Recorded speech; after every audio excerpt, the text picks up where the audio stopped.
ప్రభునామమును బట్టి వందనాలు తెలియజేస్తున్నాను. సామెతల గ్రంథం 9వ అధ్యాయానికి మనం వచ్చి ఉన్నాం. ఈ సామెతలు మరి కీర్తనలు మనము ధ్యానం చేశాం.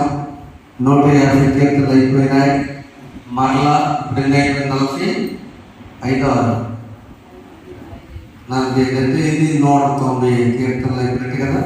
కనుక సామెతలు మనం రాత్రి కాలంలో చదువుకోవడం ఆశీర్వాదకరం. అయితే దాన్ని ఇది 9వ కీర్తన అతి ప్రాముఖ్యమైన అధ్యాయం. అది ఆమె సామెతల 9వ అధ్యాయంలో చూడండి. ఒకసారి మనం చూసినప్పుడు మూల వాక్యమును జ్ఞాపకం చేసుకుందాం. 6వ వచనము.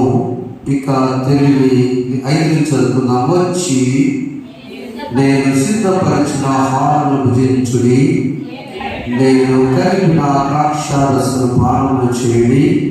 6వ వచనం సామెతల 9వ అధ్యాయం. ఇక జ్ఞానము లేని వారి ఉండక బ్రతుకుడి, తెలివి కలుగు చేయి మార్గంలో చక్కగా నడిపించి. పరిశుద్ధులకు స్తోత్రం. ఎలా జ్ఞానంగా బ్రతకాలో, ఎలా నడవాలో మాతో మాట్లాడు. నీ సన్నిధిలో నా తండ్రి మేమందరం కూడి ఉన్నాము. ఇప్పుడు పాటల ద్వారా ఆరాధన ద్వారా ధ్యానం చేస్తున్నాం. వ్యాపకం సంధించి మాట్లాడమని యేసు నామములో వేడుకుంటున్నాం తండ్రి. ఆమేన్. సంతోషం. ప్రియమైన బిడ్డలారా, ఈ సామెతల 9వ అధ్యాయం చాలా ప్రాముఖ్యం ఉంది. ప్రపంచంలో కొన్ని కొటేషన్స్ రాశారు విద్య విషయంలో, ఎడ్యుకేషనల్గా. ఈరోజు ఒక స్కూల్కి వెళ్ళాను, అమ్మగారి ట్రైనింగ్ జరుగుతుంటే 1972వ సంవత్సరంలో తెనాలిలో సెయింట్ జాన్స్ అనే స్కూల్ ప్రారంభించారు. సుమారు నా వయసు ఎంతో 2 సంవత్సరాలు. అక్కడ ఒక మిషనరీ రాసినటువంటి కొటేషన్ వారు పెట్టారు. ఏసీ కాలేజీ సుమారు 189 సంవత్సరాలు, 84 సంవత్సరాలు అయిపోయింది. ఇప్పటికీ 140 సంవత్సరాలు ఏసీ కాలేజీ పెట్టి దాని మీద మాట రాసినది. He shall know the truth and the truth shall set you free. మీరు సత్యమును ఎరగాలి, సత్యములను స్వతంత్రంగా చేయనది. ఎవరైతే ఆ కళాశాలకు వెళ్ళారో, అది మొదటి స్కూల్. AC college 5 school. ఇసుక మీద రాసేవాడు, మట్టితో ABCD అని రాసేవాడు. ఆ 5 రోజున అయిపోయింది. ఈ ప్రపంచంలో ఉన్న కొటేషన్లో ఈ 10వ వచనం చూడండి. The fear of the Lord is the beginning of wisdom. యెహోవా యందు భయభక్తులు కలిగినట్టే జ్ఞానమునకు మూలం. ఇది అన్ని దేశాల వారు వారి పాఠశాలలకు, వారి విద్యాలయాలకు పెట్టుకున్న కొటేషన్. మీకు చదువు రావాలంటే, మీకు జ్ఞానం రావాలంటే భయము భక్తి ఉండాలి. ఇది ఎక్కడ లేదు కాబట్టి, గ్రంథం లేదు కాబట్టి. So fear of the lord is the beginning of wisdom. ఎప్పుడైతే భయము భక్తి ఉంటాయో అప్పుడే నీకు ఏది కావాలన్నా, నువ్వు తెలుగు పెట్టినా, తెలుగు లేని వాడవా తెలుగు ఇస్తాను, జ్ఞానం లేని వాడవా జ్ఞానం ఇస్తాను. కాబట్టి తెలుగు లేని వాడు మోషేకి అంత పరిపాలన జ్ఞానం లేదు, తెలివంతగా లేదు, ధైర్యం లేదు. దేవుడు ఏం చేస్తుందంటే మోషేకి 5 గంటల్లో నమ్మకం కాబట్టి మోషేకి ఈ పరిపాలనకు ఎంత జ్ఞానం అవసరమో, ఈ పరిపాలన నాకంటారు, ఈ నాయకత్వానికి 6 లక్షల మంది ఇశ్రాయేలుని తీసుకెళ్ళడానికి ఎంత తెలివి కావాలో ఎందుకు ఇచ్చాడు చెప్పండి. ఇప్పుడు మోషే దేవుడు వాళ్ళ అన్నయ్య అహరోను చాలా తెలియగలడు. అహరోను తెలియగలవాడైనప్పుడు మోషే ఎందుకు ఇచ్చాడు?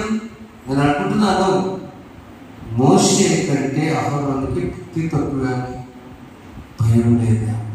ప్రతి దేవుడు చెప్పేది నేను చేసుకెళ్ళొచ్చుగా, అంతే కదండి.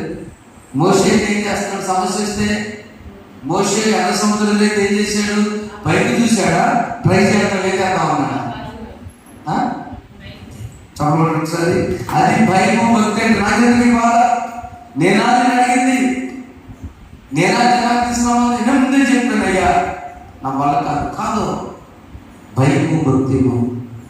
యెహోవా నీ నామము ఎంతో బలమైనది, ఎంతో బలమైనది.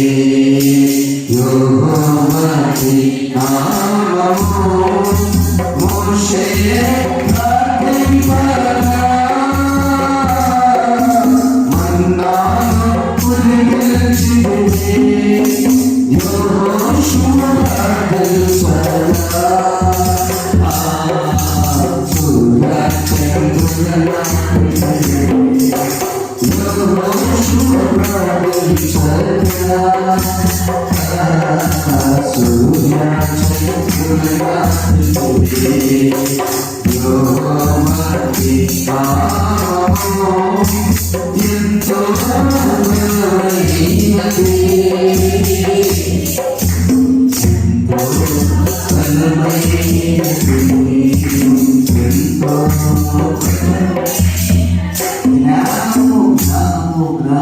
జ్ఞానం కావాలంటే సూత్రం భయము భక్తి. జ్ఞానవంతురాలు తడిగి పెట్టుకున్నట్టే చదువుకున్నామని కాదు, అవునా? పోస్ట్ ఉందని కాదు, ధనమున్నది కాదు, ప్రసంగించని కాదు. జ్ఞానవంతురాలంటే యెహోవా యందు భయము భక్తి కలిగిన స్త్రీ తన ఇల్లు కట్టుకుంటుంది అంతే. జ్ఞానములకు మాట్లాడితే బాగా చదువుకోవడం కాదు, తాను తన పెద్దల మాట తల్లిదండ్రుల మాట విని తన తల్లిని సంతోషపెట్టేటువంటి కుమారుడు జ్ఞానం గల కుమారుడు, జ్ఞానం గల యజమానుడు కొన్ని. కాబట్టి రాత్రి జ్ఞానము 7 స్తంభాలను కట్టుకోవాలి. చాలా ఆ రోజుల్లో ఒక మండపాలు పెట్టేవాడు. ఆ మండపాలకి 7 స్తంభాలు పెట్టాడు. దినవృత్తాంతంలో ఆమె రాజుల మొదటి గ్రంథం, మీకు అర్థం తీస్తాను సత్యండి. రాజుల మొదటి గ్రంథం 7వ అధ్యాయము 6వ వచనంలో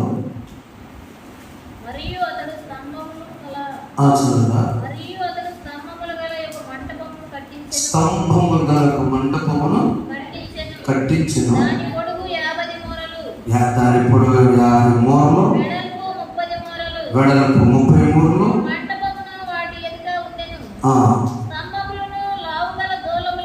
స్తంభములను లావుగల దూలములను వాని ఎదుట ఉండేది. ఎందుకు దూలాలు స్తంభాలంటే, ఈ స్థిరమైనటువంటి మండపం గట్టిగా ఉండాలంటే స్తంభాలు చాలా ముఖ్యం. ఇప్పుడు వాటి పిల్లల సంఘాలుగా స్తంభాలు. ఈ స్తంభాలు ఏంటో మనం చూసే సమయం లేదు, కానీ అలా గట్టిగా కట్టబడినటువంటి మండపంలో కట్టబడినటువంటి ఆ యొక్క ఆ స్తంభాలను నిలిచినటువంటిది 21లో కూడా ఈ స్తంభములను అతను పరిశుద్ధ స్థల మండపంలో ఎత్తించాను. కుడి పార్శ్వ స్తంభమును ఎత్తి దానికి యాకీలను పేరు పెట్టాను. ఎడం పార్శ్వ స్తంభం ఎత్తి దానికి బోయసు అని పేరు పెట్టాను. ఎందుకు బోయసు పేరు పెట్టారు? మనోడు తన పేరు పెడతారు. అసలు చర్చిలో ఏదైనా మండపం వాళ్ళు కట్టించారు, అవునండి, బొమ్మ పెట్టించారు అంటారు కదా. బోయస్ అంటే బోయస్ వాళ్ళు శ్వాసం చేసేవాము. ప్రేమ వల్ల టోటల్గా స్తంభాలంటే స్తంభములు చాలా గట్టిగా ఉంటేనే కప్పు బాగుంటుంది, అనండి. కప్పు నిలవాలంటే అపార్ట్మెంట్కి మనం టెనాకు రాగేసి సరిపోద్దా? మనం రూమ్ వేసేటప్పుడే రేకులు అనుకున్న అబ్బాయి కప్పు రేకులు ఇస్తారన్నమ్మా. నా సంగతి తెలిసి వాళ్ళు మీరు అట్లా అంటారు, ఏదో చేస్తారు. మా సహోదరి కూడా జరిగించాడు. ఇంత రాట్లేదు. ఎందుకు? స్తంభాలు 4 గట్టిగా ఉంటే పైన వేసే కప్పే కాకుండా ఇంకా 2 కూడా వేసుకోవచ్చు. మా నాన్న స్తంభములు, ఆ స్తంభములు 7 స్తంభాలు 7 దేనికి సాధిస్తుంటే సంపూర్ణతకు సాధిస్తుంది. ఆ స్తంభాలను జ్ఞానం కట్టుకొని ఇన్వైటింగ్ టు ద ఫీస్ట్, ఒక విందు జరుగుతుంది. మీరందరూ భోజనానికి రండి, విందు జరుగుతుంది. జ్ఞానం ఉన్న వాళ్ళ కోసం కాదు, జ్ఞానం లేని వాళ్ళ రండి భోజనం చేయండి. ఏంటి ఆ భోజనం? 2వ చదువుతున్నాను, 9వ అధ్యాయము. ఈ గట్టిగా కట్టుబడి స్తంభం పశువులను వధించి ద్రాక్షరసం కలిపినది, భోజన పదార్థాలను సిద్ధపరిచినది, ఈ పరివాడి చేత జనులను ఆహ్వానించింది, పట్టణంలో మెట్ల మీద నిలిచి జ్ఞానం లేనివాడ ఇక్కడ రమ్మని ప్రకటించుచున్నది, తెలియలేని వారి ఇప్పుడు వచ్చి నేను సిద్ధపరిచిన ఆహారమును భుజించు, నేను కలిపి ద్రాక్షరసం. ఎప్పుడైతే ఈ జ్ఞానం గలవాడట తర్వాత పడతాడు. జ్ఞానం లేనివాడు ఏం చేస్తాడు? ఈ భోజనం చేస్తాడు. ఏమిటి ఈ భోజనము? ద్రాక్షారస పానం చేయండి, సిద్ధపరిచిన ఆహారమును భుజించు. ఇందాక పాట పాడారు. ఆనాడు దేవుడు ఇశ్రాయేలు కోసం ఏం సిద్ధపరిచాడు? ఆహారం. వాడు వంట చేయరు. 40 సంవత్సరాల ప్రయాణంలో ఇశ్రాయేలు వంట చేశారా? చేయరు. ఏం గురించి పైనుంచి మన్నా. ఇప్పుడు వాడు మోషే ప్రార్థించగా మన్నాను పంపించాడు. సిద్ధపరచబడే ఆహారం, సిద్ధపరచబడే ఆహారం రెడీగా ఉంది. You receive, it is ready, you receive. సిద్ధపడేది రెడీగా ఉంది, వచ్చే జ్ఞానదారుడు ఏం చేస్తాడు? ఒకసారి మీకు తెలుసు, బైబిల్లో మంచి జమీందారు గారు భోజనాలు ఏర్పాటు చేసి మొత్తాన్ని కౌరు పంపిస్తే ఒక్కరు రా భోజనం ఏం చేశాడు? అని బలి పంపించాడు. రోడ్డు మీద ఎవరు కనపడుతూ ఉంటాడు. రాజవీధులలో, సంత వీధుల్లో సంతలు ఉంటారు, ఎవరు పెడతాడు. అక్కడ వెళ్ళి మీరు వెళ్ళండి, అక్కడ ఆహ్వానించండి. ఇక్కడ ఉన్నాడు. వెళ్ళిపోయి పట్టణం అందరి మెట్ల మీద నిలిచి మెట్ల మీద కూర్చున్నారు, అరుగు మీద కూర్చున్నారు. పెద్దవాళ్ళు తీసి పెద్దవాళ్ళు పనిచేసి ఇచ్చారు. అరుగు మీద కూర్చుంటారు. ఎక్కువ అరుగుల మీద మాకు ఏదో సహాయం చేస్తారని అడుగుతున్నారు. దేవాలయం ఎవరు కూర్చుంటారు? మాకేదో సహాయం చేస్తారని కూర్చుంటారు. సో ఇలాంటి మంచి భోజనానికి, ద్రాక్షారసంతో చేయబడిన భోజనానికి ఇన్వైటింగ్ ఫర్ ఎవ్రీవన్. జ్ఞానం లేదనుకోవద్దు, తెలుగు లేదనుకోవద్దు, నేను పాపం లేదనుకోవద్దు, ఇంకా నా జీవితం అయిపోయింది అనుకోవద్దు. నీకోసమే ఆహ్వానం. సువార్త ప్రకటించినది. ఏం సువార్తది? ప్రయాసపడి భారం వహించున్న సమస్త జనులారా నా ఎదురండి, నేను విశ్రాంతి. దేవుడు నిన్ను నన్ను ఆహ్వానిస్తాడు. దేవుని స్తోత్రము. హల్లెలూయా. క్రీస్తునామం. జ్ఞానం పరిశైలి కోసం కాదు, ఆరోగ్యం కోసం నేను రాలేదు. ఎవరి కోసం వచ్చాడు ప్రభు? ఎవరి కోసం వచ్చాడు? రోగులకు. పాప రోగం, మానసిక రోగం, శారీరక రోగం, వేదన, కన్నీరు. గురువారం ప్రార్థన మీరందరూ వచ్చే ధన్యులు. మిగతా వాళ్ళకి పెద్ద ప్రార్థన అవసరం ఇవ్వకుండాలి. వేస్తున్నారు. దేవుడికి ప్రార్థన సఫలం చేయదు కాక. ఆమె ఇంటికాడ ఉండాలి అవసరం. దేవుడి దగ్గర మా చేతులు మైగుండి నేను ఎదురు మైక్ కట్ చేస్తాను. ఎవరు ఇస్తాను? చక్కగా మాట్లాడు, నాకు ఆనందం. బయట అంటే బ్యాలెన్స్గా మాట్లాడు. అంతే. ప్రభువారు అంటున్నాడు, సిద్ధపరచుకునే ఆహారం ఇక్కడ మాత్రం వచ్చి భోజనం చేయాలి. ప్లేట్లో పెట్టుకోవడానికి కుదరదు. ఆ రోజుల్లో అస్సలు అవునా? తిరుగుతామా? కుదరదు. కనుక తెలివి లేని వారితో ఇట్లా వచ్చినది వచ్చి నేను సిద్ధపరిచిన ఆహారాన్ని ప్రేరేపించాలా. మొదటిగా ఈ భోజనం అనగా జీవాహారము నేనే ప్రభువారు చెప్పాడు. యోహాను సువార్త 6వ అధ్యాయంలో నీ పితరులు మన్నాను గురించైతే నీ పితరులు ఒకవేళ మన్నాను గురించాము, కానీ ఆ భోజనంలో తెలిసిన జీవాహారము నేనే. ప్రభువారు చెప్తున్నాడు, అయ్యా నేనే జీవాహారం. ఈ భోజనాన్ని మీరు తింటే అయ్యో ఒకసారి 49వ వచనంలో అజుగా మీ పితరులు అరణ్యంలో మన్నాను తిన్నను చనిపోయి దీనిని తిరువాడు, నీ జీవాహారం తిరువాడు చావుకున్నట్లు పరలోకం దిగి వచ్చిన ఆహారము ఇదే. 50 చదవండి. పరలోకం దిగి వచ్చిన జీవాహారము నేనే. ఎవడైనా ఆహారం భుజిస్తే వాడెల్లప్పుడూ జీవించును. మరి నేను ఆహార లోకములకు జీవం కొరకు నాశనమని మీతో నిశ్చయం. సామెతలో చెప్పిన మాట అదే. నీవు కానీ ఆహారం భుజిస్తే బ్రతుకుతావు. ఆ రోజు జ్ఞానం లేని వాడక నువ్వు బ్రతుకుతావు. అర్థమైందమ్మా? వాస్తవం అర్థం లేదు. జ్ఞానం ఎక్కడి నుంచి వస్తుంది? నెంబర్ 1 భయము, భక్తి. ఒకవైపు అంటే జ్ఞానం. నెంబర్ 2, ఈ జ్ఞానం భయభక్తులను ఏం చేస్తారు? దేవుడు ఇచ్చిన ఆహారాన్ని భుజిస్తారు. ఏ ఆహారం దాంట్లో? ప్రిపేర్డ్ ఫీస్ట్, సిద్ధపరిచిన విందు, సిద్ధపరిచిన ఆహారము. అది సిద్ధపరచబడిన అందరి కోసం. మెట్ల మీద ఉన్నవాడేంది, పేదవాడేంది, ధనికులేంది, పాపులేంది, పరిశుద్ధులేంది, అందరి కొరకు జీవ. మీ పిల్లలు తిన్నారు మన్నా, చచ్చిపోయారు.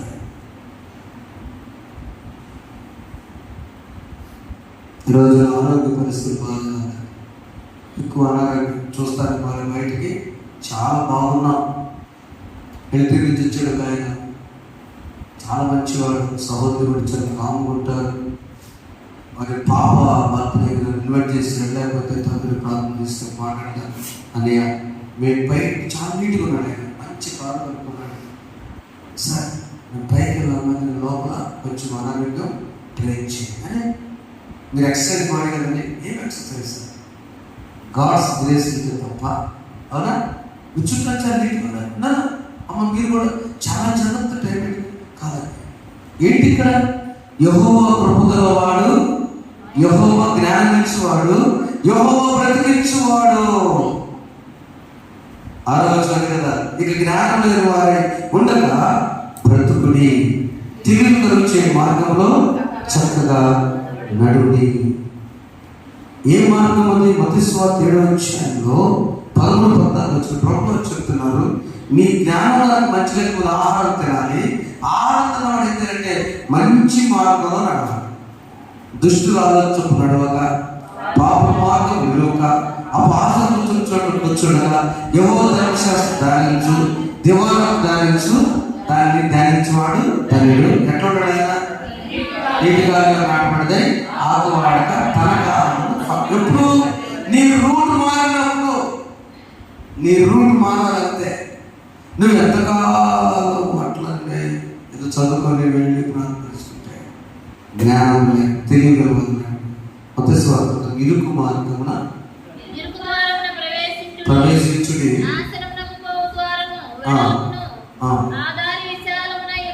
అంతే, ఇరుకు ద్వారమున ప్రవేశించుడి, నాశనం పోవ మార్గము విశాలంగా.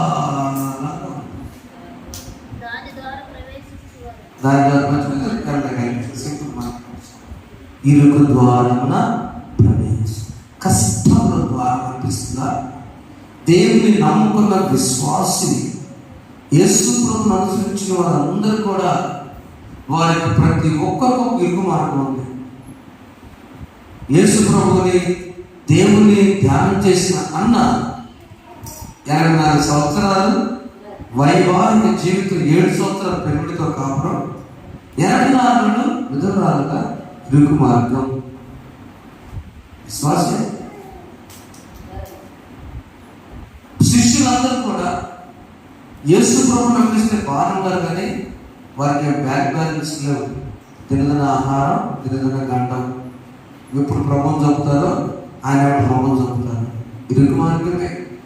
చరిత్రలో ఈ 12 మంది అపొస్తలుల పేరు విగ్రహాలు పెట్టారా, లేకపోతే యూదులందరూ పెట్టారా? చెప్పండి. చరిత్రలో శిష్యులుగా వీళ్ళ పేర్లు మిగిలియా, లేక ఆ ఊళ్ళో చాలా పట్టు ఉన్నారు. ఆ పేరు మనకు తెలుసా? పేర్లు పేరు తెలుసా? చెప్పండి. ఎవరి పేరు తెలుసు? పేర్లు పేరే. ఎందుకు పేర్లు పేరు తెలుసు? ఎందుకు యోహాను పేరు తెలుసు? ఎందుకు సలోలు పేరు తెలుసు? ఎందుకు జబదయి పేరు తెలుసు? ఎందుకు యాకోబు పేరు తెలుసు? ఎందుకు ఫిలిప్ పేరు తెలుసు? చాపలు. ఎందుకంటే వారందరూ వారు ఇరుకు మార్గం ప్రవేశించారు. మీరు కూడా శ్రమల మార్గం అనుకుంటారా? దేవుడు విశాలం వస్తుంది నిలుపుగా.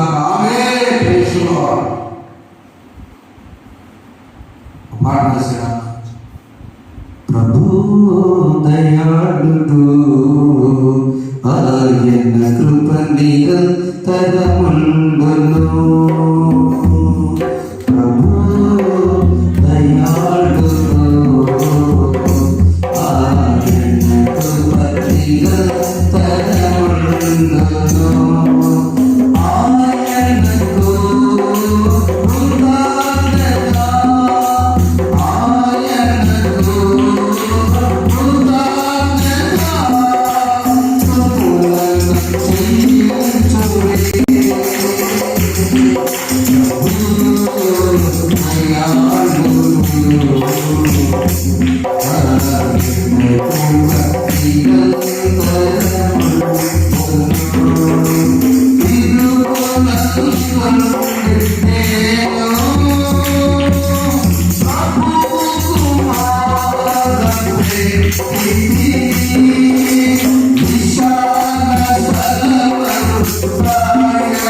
నేను ఇరుకులో ప్రార్థన చేశా, నప్పటి ఇరుకులో ఉన్నది విశాల స్థలం నుంచి ఆయన నాకు జవాబు.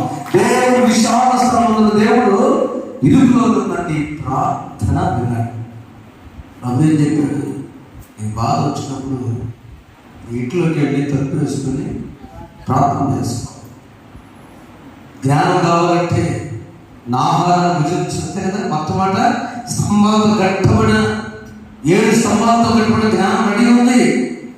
భోజనం సిద్ధపరిచింది, వధించి భోజన పశువులు వధించి ద్రాక్షరసం కలిపి రెడీ, భోజనం రెడీ. తిరిగి అక్కడ కూర్చుని వచ్చి భోజే. నెంబర్ 2, నువ్వు బ్రతకాలంటే ఆ భోజనం తినాలి. నెంబర్ 3, బదులు నువ్వు నడవాలంటే కూడా తెలుగులో చేసే మార్గంలో చక్కగా నడు. ఇరుకునందు వచ్చి ఇక ఒక్క కుటుంబానికి ఇరుకొచ్చింది. రాజుల మొదటి గ్రంథం 4వ అధ్యాయం. ఇరుకునందు మొదలుపెట్టిన కుటుంబం. రాజుల మొదటి గ్రంథం 4వ అధ్యాయంలో చదువురానా మొట్టమొదట అని 2 రాజులు చూడలేదు. 4వ అధ్యాయం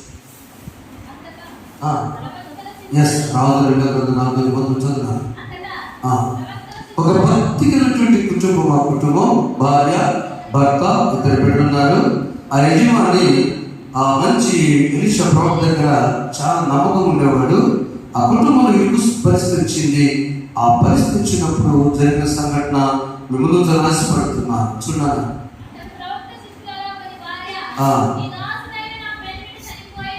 ఒక జ్ఞానవంతురాలుగా ఉన్న భార్య, భక్తి కలిగిన భార్య, యజమాన్ని గౌరవించే భార్య, ఆమె లక్షణాలు జ్ఞానవంతురాలు. భర్త భక్తి అంటే ఆటోమేటిక్గా భార్య భక్తి పడ్డ భయం కలిగిన వ్యక్తి. యజమానుడు 10 పాటలు పెట్టి దైవజనుడి దగ్గరికి వెళ్తున్నాడంటే ఊరుకోదు కాదా, సరే వెళ్ళండి దైవజనుడు ఎలీషా ఇచ్చాడు అని కదా పంపించిందంటే ఆ యజమానురాలు చాలా గొప్ప వ్యక్తి. ముందు వెళ్ళానికంటే మొన్న సంగతి చెప్పుకున్నాం, అవునండి. ఆయన ఎలీషా ఎప్పుడు వస్తాడో దైవజనుడి పక్కన ఏం చేస్తారో తెలియదు. 2 బిడ్డలు పెట్టుకుని మొత్తంలో పెట్టుకుని సాగినప్పుడు పరిచయం ఉంది దైవజనుడు. ఎప్పుడైతే యజమానుడు చనిపోయాడో ఆ చనిపోయినప్పుడు ఆమె వెళ్ళి, అయ్యా మా యజమానుడు చనిపోయాడు, నేను ఎప్పుడు దాకా రాలేదు, నా బాధనే పడ్డా. అప్పులోళ్ళు వచ్చారు, అప్పులోళ్ళు ఏం చేస్తున్నారు, ఆ రోజుల్లో అప్పులు వాడు పిల్లలు తీసుకెళ్ళాడు జీతాన్ని, మరి తీసుకున్నారు అమ్మేసినట్టు. అప్పు బదులు అప్పన్న కడతావా, నీ కొడుకుదాన్ని ఇస్తాను. ఇక కొడుకు తీసుకొచ్చి పెళ్లి చేస్తాను, కుదరదు, చనిపోయిన వదిలేస్తాను, జంతువులు పక్కనట్టు. అలాంటి పరిస్థితుల్లో అప్పుడు దైవజనుడి దగ్గరకు వచ్చి ఆ ఇరుకు పరిస్థితిలో ఉన్నటువంటి ఆ సహోదరి ఒక మాట అడుగుతుంది. చూడండి, అందరూ చదవండి. 4వ అధ్యాయం. అంతటా ప్రవక్త శిష్యులలో ఒకరి భార్య దాసుడైన ఆమెను చనిపోయిను, అతను ఏమైందో భక్తి కలవాడినది నీకు తెలిసినది. అప్పుడు అప్పులో వాడు నా 2 కుమారులు తనకు దాసుగా ఉండకై వారిని పెట్టుకుని పోవడానికి వచ్చిన ఎలీషాకు మొర్ర పెట్టగా. అది ఇరు పరిస్థితి.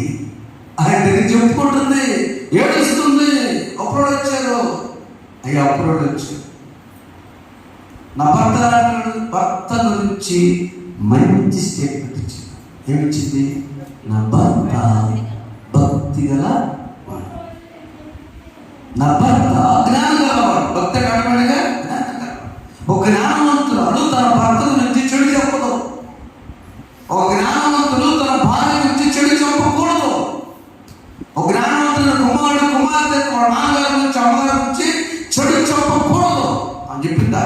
మా ఆయన చేసాడు, మీ దగ్గర ఉన్నాడు అర్థం. నా భర్త నా యజమానుడు అలాంటి ఆధారానికి వచ్చేటుంది. నా భర్త లాంటి వాడు అయ్యా అంటే అలాంటి భర్త మీ దగ్గర పనిచేశాడు, దేవుడు సేవ చేశాడు. మనం ఏం చేయమంటా? నువ్వు వెళ్ళిపోయి నీ ఇద్దరు కుమారులను తీసుకొని తలుపు మూసి వేసుకొని ఆ పాత్రలంతా నూనెపోయి ఎన్ని పాత్రలు తెచ్చుకో. నంబర్ 1 సలహా, పాత్రలకి ప్రార్థనకి దగ్గర సంబంధం ఉంది. ఆ పాత్రలు నింపబడాలంటే ప్రార్థన చేసుకోవాలి. పాత్రలు నింపబడాలంటే ప్రార్థన అవసరం ఉంది. అక్కడ ఎవరో ప్రార్థన చేయాలి? పాస్టర్ గారి గురించి ప్రార్థన మళ్ళీ అక్కడే చేసి ఉండేవాడుగా, అవునా? కొన్నిసార్లు నీ ఇరుకు పరిస్థితి వచ్చినప్పుడు నీవును 4 చదవండి. అప్పుడు నీవు నీటిలోకి వచ్చి నీవును నీ కుమారులను లోపల నుండి తలుపు మూసి ఆ పాత్రలను నూనె పోసి నిండిన తట్టును ఉంచుమని ఆమెతో సెలవుగా ఆమె అలాపన చేర్చున్న చదవండి. ఆమె నిండిపోయి తాను కుమారుడు లోపల తలుపు మూసి కుమారుడు వచ్చిన పాత్రలను నూనె పోసి ఆమె పాత్రలన్నీ నింపబడను. ఆమె సమస్య పరిష్కారం జరిగాను. అయ్యా పాత్రలు ఖాళీగా ఉన్నాయి, నీ ప్రార్థన నిండుగా ఉండాలి. మొదలుపెట్టాలి. ఇరుకులో విశాలత వచ్చేవాడు ఆయన. జ్ఞానము నీ దగ్గర రెడీగా, నువ్వు భక్తి కలిగి ఉంటే, భయపడి ఉంటే. ఆ సహోదరు వెళ్ళిపోయింది, తలుపు వేస్తుంది, ఇద్దరు కొడుకులు ప్రార్థన చేయమంది. ఏందమ్మా తిన్నారా? సట్లు తగ్గడం అన్నాడు. జ్ఞానం కనుక చెప్పడం ఒకసారి యూత్ కొడుకులు ఆ మాట అనాలి కదా, అడగాలి. ఏమన్నా దైవజండి తీసుకుని ఆ ఒక్కతే దైవజండి ముగ్గురు కదా, ఒక్కతే సమస్య. ఆ దైవజంలో మాట్లాడటానికి ఆ నేను ప్రవర్తించినప్పుడు ఆ సమస్య మోసుకెళ్ళింది. వచ్చిన తన పిల్లలు చెప్పింది, దైవజనుడు ఏం చెప్పిందో చేద్దాం. దైవజనుడు చెప్పాడు, ఆ తలుపులు మూసివేసుకొని ప్రార్థన చేద్దాం. ఆయన పాత్రలన్నీ తోడుకండి. నీ దగ్గర ఏముందంటే అవసరం అప్ప పిండి కూడా లేదు, నూనె ఉంది, అది కూడా గుడ్డులో వెళ్ళిపోలేదన్న అర్థం.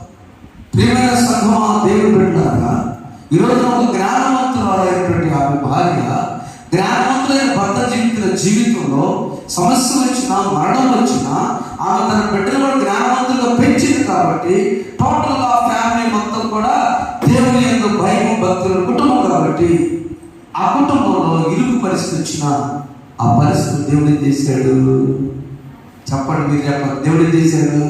అద్భుతం చేశాడు, ఆశ్చర్యకారం జరిగించాడు. వెంటనే మళ్ళీ వచ్చింది. అయ్యా ఎక్కడ వచ్చి ఆమె దైవజనుడు వచ్చి సంగతి తెలియచెప్పగా ఆమెని పోయి ఆ నిన్ను అమ్మి నీ అప్పు తీర్చుకున్నతో నీవును నీ పిల్లలను బ్రతుకుని గట్టి చెప్పడం తెలుస్తుంది. జ్ఞానంతో నువ్వు బ్రతుకుతావు. అక్కడ అదే పాయింట్. అయితే వచ్చిన జ్ఞానం అంటే బ్రతుకు కోసం అండి. ఏదో చేయాలండి, ఏదో చేయగల, ఏదో చేయాలంటే దొంగతనం చేయగల, ఏదో అవసరం ప్రభుత్వం ఎక్కడ వచ్చే సమస్య, ఏదో ఎలా చేయాల్సిన, ఏదో చేయాలంటే భాషాపం చేయాల్సిన అవసరం, ఏదో చేసే పని కూడా చూసుకోవాల్సి. ఆమె ఏదో ఒకటి చేయాల. ఆమె చేసిన పని ఆమె సమస్యను మోసుకుని వెళ్ళింది. ఆమె అద్భుతంగా ఆశ్చర్యంగా రాత్రి కాలంలో ఆహారము సిద్ధంగా ఉన్నది, రండి యెహోవాను భయభక్తులే జ్ఞానం నాకు జ్ఞానం రెడీగా 7 స్తంభాలతో కట్టుకుని అందులో ఆహ్వానిస్తుంది. నేను రెడీ చేశాను భోజనము. యేసు ప్రభు తన శరీరాన్ని జీవాహారంగా ఇచ్చాడు. అమ్మ సమరేస్తుంది, నీళ్ళు కూడా నువ్వు ఇస్తే అయిపోతుంది, నేను ఇస్తే పర్మనెంట్. అర్థమేగా? ఆహారం అన్న మీ మూల తిన్నారు, అది అశాశ్వతము. నేను జీవాహారం అయినాక నా ఇల్లు పాలు పంచుకొచ్చుకొని నా శరీరము నా రక్తం నీ కొరకే చెందించాలని నమ్ము. ఆ నమ్మినప్పుడు అది ఇరుకు పరిస్థితి అయినా దేవుని విషయంగా మార్చును కాక. దేవుడికి లోటు లేకుండా నిన్ను నీ కుటుంబాన్ని ఆహారం, శారీరక ఆహారం, ఆధ్యాత్మిక ఆహారం, మానసిక ఆహారం, ఏదైతే నువ్వు లోటుగా ఉంటూ వేదన ఉన్నావో, ఆరోగ్యం అనేటువంటిది, ఆర్థిక సమస్యలు అన్ని కూడా ప్రభు చక్కపరిచి భక్తి కలిగినటువంటి కుటుంబాలలో దేవుడి సమృద్ధిని దయచేయను కాక. ఆమేన్. తలలో వచ్చండి, ప్రార్థన చేసుకుంటాం. అందరూ కూడా లేచి నిలబడండి. దేవుడి సన్నిధిలో మనం ఒకసారి లేచి నిలబడతాం. ఆయన సన్నిధిలో ఆనందంగా ఒక పనులు పాడుకొని ప్రభువు మనం పడతాం. మన అదే పాట పాడతాం. నిజంగా జ్ఞానం ఉన్న కుమారుడా, జ్ఞానం యజమానుడా, జ్ఞానం ఉన్న తండ్రి నువ్వు గొప్ప కనిపించు. ఎలీషా జ్ఞానం గల తండ్రి నీ శిష్యుల్లో పెట్టుకున్నాడు కాబట్టి ఆ జ్ఞానం గల యజమానుడు జ్ఞానం గల ప్రవర్తించాడు, భక్తిగా ఉన్నాడు. భార్య కూడా సాక్షించాడు. మనందరూ కూడా ప్రభుత్వ సాక్షిగా నిలవాలని తెలియజేస్తున్నారు. అందరూ కలిసి ఒక పలు అదే పని మనం పాడుకుందాం. ఎందుకంటే యెహోవా నీ నామము ఎంతో, ఈ రోజు నుంచి నేను పాడుకున్నాం. అమ్మగారు ప్రార్థన చేస్తారు. ఈ పాట అందరూ పాడుకున్నాం. యెహోవా నీ నామము ఎంతో బలమైనది, ఎంతో బలమై అనండి. యెహోవా నీ నామము మోషే ప్రార్థింపగా మన్నాను మురిపించింది. యెహోవా ప్రార్థించగా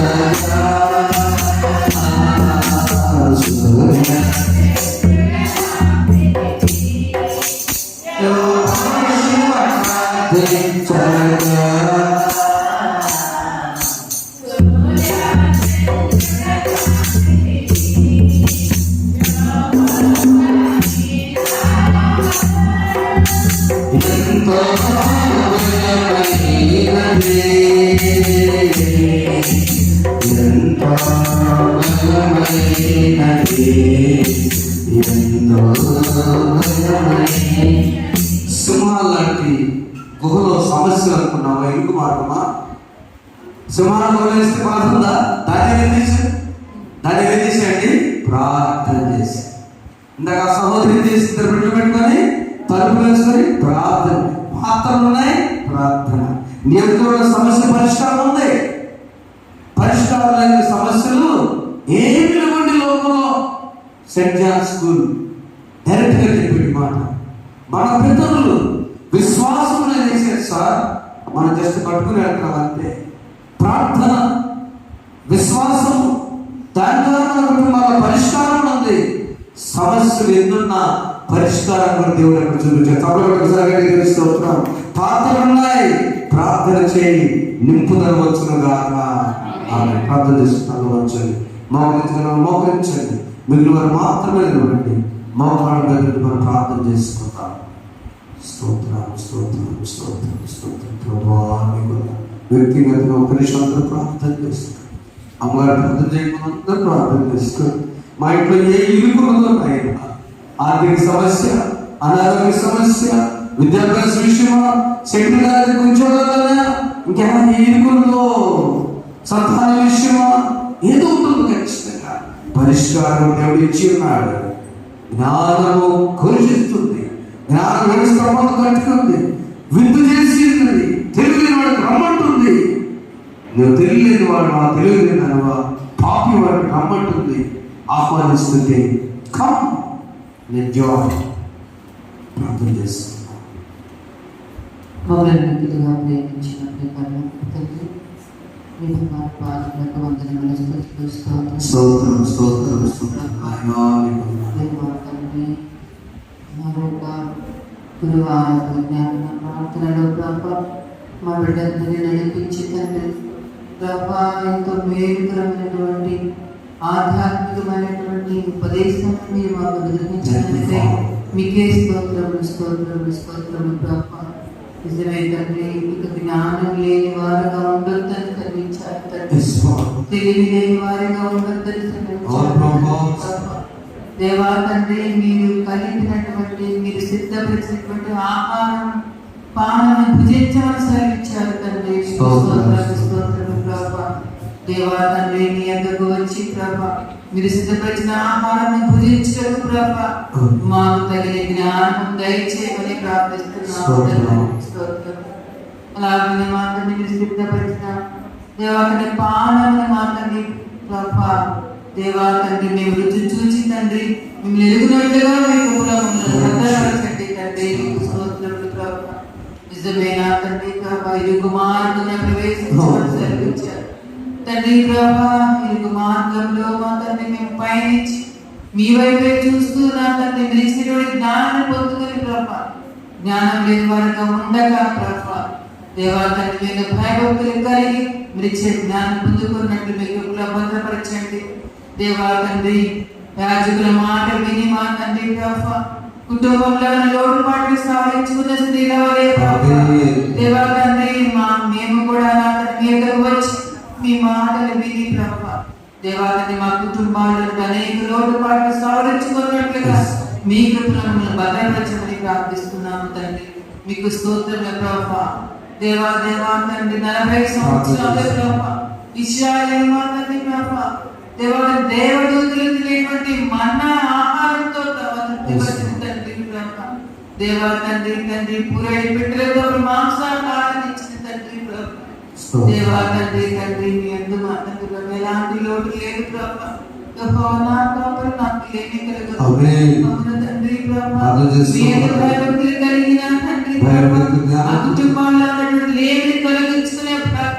మా అందరికి దయచేయమని ప్రార్థిస్తూ దేవాలయం ఇంకా ఎంత మంది నా తండ్రి ప్రభా మీ యొక్క జుంటి తేనెవంటి ప్రభా మీ యొక్క మాటలను ప్రభా దేవాలయం ఇచ్చినటువంటి ఉపదేశములు గైకొనక నా తండ్రి ప్రభా దూరంగా మారిపోతూ ఉన్నారు ప్రభా. మరొకసారి వారికి మంచి అవకాశం దయచేయమని ప్రార్థిస్తూ మమ్మల్ని అందరినీ మీ హస్తాల్లో పెడుచు జ్ఞానం లేని వారిగా ఉండగా జ్ఞానవంతులుగా ఉండి మా ఇల్లుని మేము చక్కబడుచుకునేటువంటి బిడలుగా మమ్మల్ని అందరినీ దీవించి ఆశీర్వదించండి దేవా తండ్రి. జ్ఞాన ప్రభా మా బిడలు దేవా తండ్రి వారు చేసిన మేలు బట్టి ప్రభా వారికి కలిగిన దాని నుంచి ప్రవేశించినటువంటి కానుకలు మా తండ్రి మీరు దయతో అంగీకరించండి ప్రభా. దేవాలయం వారి కోట్లను నింపమని ప్రార్థిస్తున్నాం.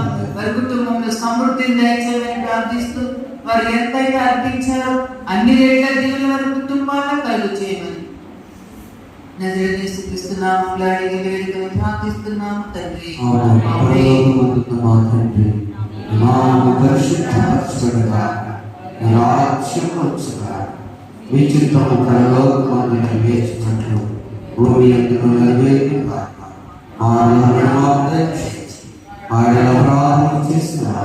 మేము క్షమించిన ప్రకారం అపరాధం క్షమించు. సోదరులకి ఏకాదృష్టి మమ్మల్ని తప్పించు. రాజ్యము శక్తియు మహిమయు నిరంతరం నీవే అయినవి. ఆమేన్. మన తండ్రి దేవుని ప్రేమ ప్రభువైన యేసుక్రీస్తు వారి కృప పరిశుద్ధాత్మక దేవుని సహవాసం ఇప్పుడు సదాకాలం మీకు మీ కుటుంబాలను సర్వ సమృద్ధిని కలుగు చేసి జ్ఞానవంతుల జాబితాలో మిమ్మల్ని సభ్యులను చేర్చులకు సహాయం చేయనుగాక. ఆమేన్.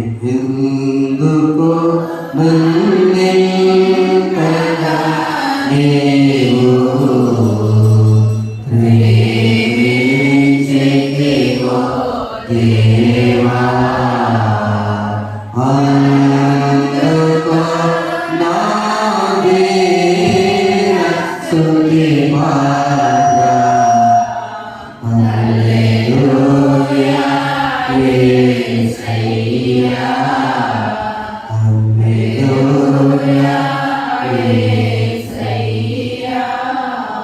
ఈ స్తుతి పాత్ర ఇంటికి వెళ్ళి మనం ప్రార్థన చేసుకొని యేసు మీ స్తుతి పాత్రలు ఆశీర్వాద పాత్రలుగా మార్చి మీ కుటుంబాలను దీవించును గాక.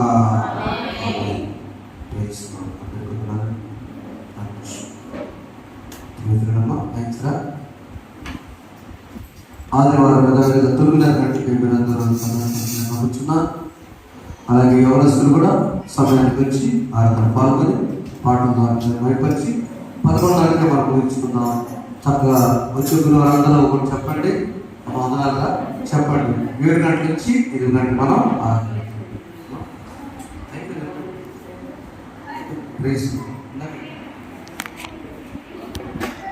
Thank you.